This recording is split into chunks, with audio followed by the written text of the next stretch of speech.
Hey, this is George. Today I'm going to walk you through inventory. I'm going to walk you through inventory items and how they work and how you can find information about inventory items in our system. One cool thing in our system as you look throughout it is you always have the search grids where you can actually see a particular item and you can actually find an item very quickly. So I've got my search grid already set up to see active items. I could see specific items of certain types, like certain categories. Like if I want to see all grain items, I could pull up grains and see those items. That was pretty cool from that respect. Now, I'm going to look at black pepper as an item for an example, okay? And so what I've got here is my black pepper item, and this gives me all the attributes of the item. So the first thing I'm going to focus on is the details of the item, and I'm going to show you that, look, we have a UPC or a SKU, a stock keeping unit, one of the two. And this universal product code, or this stock keeping unit, this is on the actual unit of measure, which is great because really that's how items are stocked in a system. It's not by their actual item ID, it's by that unit of measure. So this is where we keep those unit of measures, and this integrates into our scanning and barcoding. So this number would be, when you scanned, what would show up on the actual screen. So that's kind of cool, and that's the reference number for scanning. Now, the second thing we have is we have a full information about the item, like the item number, which you can maintain and keep on your own. That's full text. It can be as large or small as you want. Your item type, which tells you whether it's an inventory item or a miscellaneous item, right? So this kind of controls how that item is used in the system. And then short name and a description for documents, etc.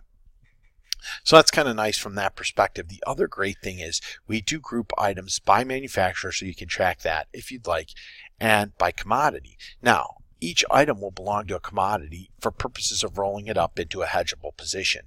So it's pretty cool that you can actually track the commodity separate from the grade or item, because then you can actually have two clear views, one for inventory status and one for hedging, which is absolutely cool. All right, so the next thing that we're going to look at inside the system is units of measure. I think we went through that and showed how you can keep an item in kilograms. You can also keep it in tons. So if the stock keeping unit is kilograms, how many SKUs are in a metric ton? Well, there's 1,000, right? So there's a nice conversion, and you can enter sales orders in different units of measure, and then when they come into your inventory reports, the stock keeping unit shows how it will look on inventory in the general ledger. So very cool. Again, another unique thing about our product is when these transactions go through, they're actually processed all the way through the general ledger, and you get the units into the general ledger, which is really cool. The other piece that you'll note here is we do track whether an item can be used on a scale or not. So that's kind of cool from that perspective. Lot tracking by item, obviously you can't lot track all your items or not, so that's right here. And then commodities gives you another layer in order to actually group items at a higher level and perform GL functions based upon lines of business and categories, right? The other piece that we have on the commodity tab is a couple of other details about the product, meaning like the product type, the region, the season, the product line that something's rolling with. So that's a pretty cool feature there.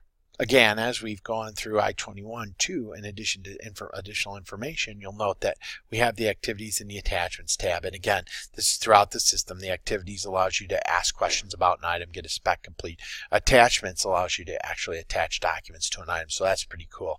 Now, if you look above the actual item, we do have the category, and the category will have its own attributes and elements as well. So if we look at the commodity, right, we can look at the attributes of the commodity, and you can define regions that a commodity is sold or falls into, right? And you can define seasons and grades, and then these will be selected at the item level. So you'll know when you go to the commodity, you've got all these attributes, and you can configure which attributes belong to which item class. So within that commodity now, after I configure a drop down and say these are the origins that are available for that item, and I go to that item and I look at origins, you'll note that I can see the items that are available. And again, you could you can configure anything you want here, and this gives us great reporting throughout the system that allows you to drill into additional detail from an item level. So some really nice stuff from that respect. The next piece that I wanted to show you inside of inventory is the actual traceability, and I can either hit this through inventory or manufacturing.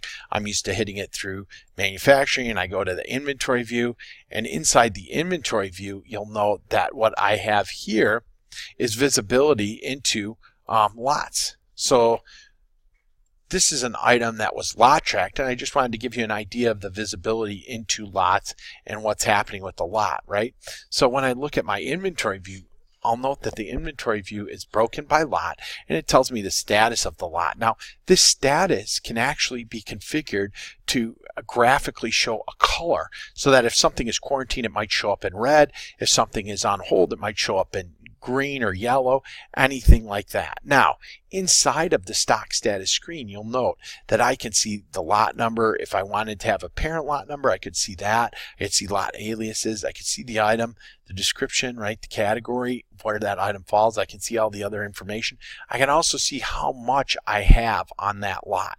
So that's pretty cool from that respect. I can quickly see how much in each lot I have and if it's available. Now, once I know how much I have, I might want to know where I got this stuff from, because this is, from a PO. So I'm going to look at where I got these bags from, and I'm going to do a traceability diagram by lot, which is going to say, look, I had an inventory receipt, and I received items off of all these POs or contracts, depending upon what we were looking at, right?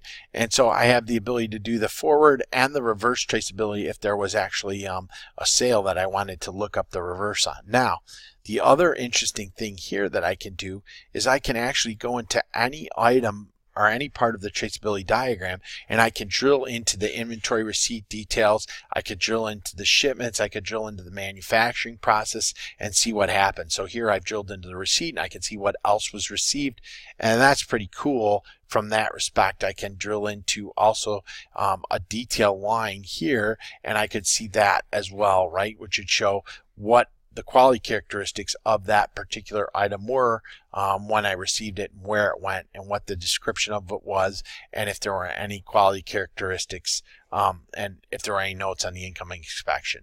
So it really gives me a great view into traceability to see where my lots have been, where they're going, and what I can do with them from that respect. Another thing that I really like inside the system that you're going to like too is this inventory valuation. And this inventory valuation allows me to go into the system and look by inventory item ID and see all the transactions that have impacted an item. So this is a manufactured item. One thing you'll note is I have a full view here into this item, and we did an inventory receipt, then we consumed this item, then we did an inventory adjustment. This shows me all the details of what happened. So here you can see we had an inventory receipt for 10,000. We consumed that in the production, right? And then we actually had a little leftover, which we adjusted out of inventory to get to 0, right? So it's pretty cool from that respect, right? This kind of shows us how transactions were facilitated and how transactions went through the system. So I can do that in inventory valuation. I can also do lot details, which gives me full information on a lot, like how much quantity, how much weight, what's in their weight per unit, and cost for a specific lot. And again, with these fields, I can add additional columns if I so desire.